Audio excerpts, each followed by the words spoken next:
Владата даде зелено светло и го поддржа проектот за брз автобуски превоз, кој беше почнат уште во 2021 година, кога градоначалник беше Петре Шилегов.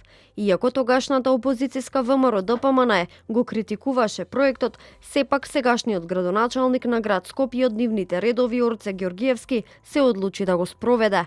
Проектот ќе се финансира со 70 милиони евра од Европската банка за обнова и развој и ќе треба да биде готов до 2029 година.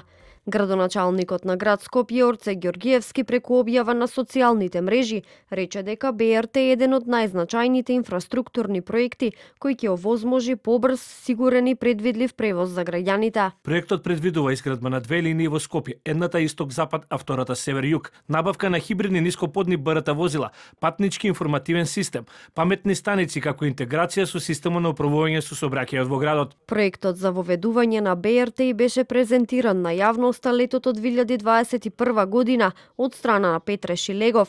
Претходно во собранието беше изгласан законот за задолжување кај Европската банка за обнова и развој за воведување на брзиот автобуски превоз и беше потпишан договорот за заем.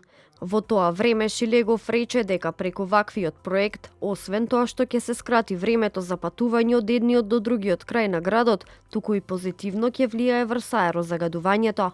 Од ВМРО-ДПМН тогаш реагираа дека проектот не е комплетен. Кажаа и дека копањето по булеварите, а особено по булеварот Партизански одреди, може да ја оштети главната водоводна мрежа. Наречениот проект за Бас Рапид Транзит, иако Шилегов го најавува со години, е некомплетен и неефикасен проект. Шилегов за превозот планира да го зафати средишното зеленило по булеварите, што ќе предизвика целосен сообраќаен хаос. Оваа траса нема да може да се користи од другите автобуси на ЈСП и така многу линии ќе бидат пресечени.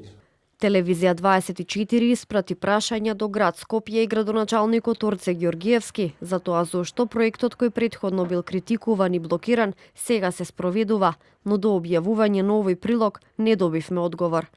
Никола Наумовски, шефот на кабинетот на екс-градоначалникот Шилегов, во изјава за Телевизија 24, рече дека БРТ системот е најефикасна и најдобра опција за скопјани. Според него, идејата за продолжување на проектот е поради тоа што предлогот за бесплатен јавен превоз и од страна на Данела Арсовска и од Орце Ѓоргиевски е неисплатлива опција.